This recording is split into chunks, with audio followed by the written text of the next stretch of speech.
ఒకే ఇంటికి సరిగ్గా ఒక సంవత్సరం గ్యాప్లో రెండుసార్లు అతిథిగా వచ్చిన చిరుతపులి ప్రముఖ పుణ్యక్షేత్రం శ్రీశైలం శివార్లో కలకలం రేపింది. పాతాళగంగ మెట్ల వైపు ఉన్న పూజారి సత్యనారాయణ శాస్త్రి ఇంటి ఆవరణలోకి అర్ధరాత్రి చిరుత వచ్చింది. గత ఏడాది ఇదే జనవరి 6న పూజారి ఇంటికి వచ్చిన చిరుత మళ్లీ సరిగ్గా ఈ రోజు అనగా జనవరి 2న మళ్లీ వచ్చింది. దీనికి సంబంధించిన దృశ్యాలు సీసీ కెమెరాల్లో రికార్డయ్యాయి. ప్రతి సంవత్సరం ఇలా పూజారి ఇంటికి చిరుత రావడం ఆనవాయితీనా అని స్థానికుల్లో చర్చ మొదలైంది. ప్రస్తుతం ఈ వీడియోలు నెట్టింట వైరల్ అవుతున్నాయి.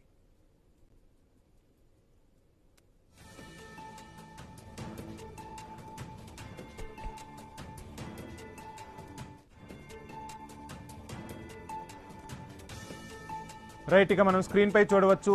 ఒకే ఇంటికి సరిగ్గా ఒక సంవత్సరం గ్యాప్ లో 2 సార్లు అతిథిగా ఓ చిరుతపులి వచ్చింది. ఈ ఘటన ప్రముఖ పుణ్యక్షేత్రం శ్రీశైలం శివారులో చోటు చేసుకుంది.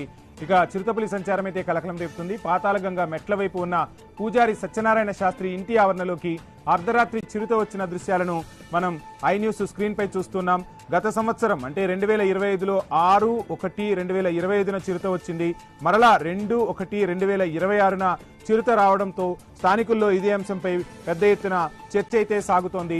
అసలు ఈ చిరుత ఎందుకు ఒక సంవత్సరం గ్యాప్ తర్వాత మరలా ఇలా వచ్చింది అనే దానిపై స్థానికులు పెద్ద ఎత్తున చర్చించుకుంటున్నారు. ఇక పులి ఇంట్లోకి వచ్చే దృశ్యాలను మనం స్క్రీన్ పై క్లియర్ గా చూడవచ్చు. ఒక సంవత్సరం తర్వాత పులి వచ్చిన దృశ్యాలు సీసీ కెమెరాల్లో రికార్డ్ అయ్యాయి. గత సంవత్సరం 2025లో జనవరి 6న వచ్చిన పులి ఈ సంవత్సరం 2026లో 2వ తారీఖున మరలా పూజారి ఇంటికి చిరుత పులి వచ్చిన దృశ్యాలను మనం స్క్రీన్ పై చూస్తున్నాం.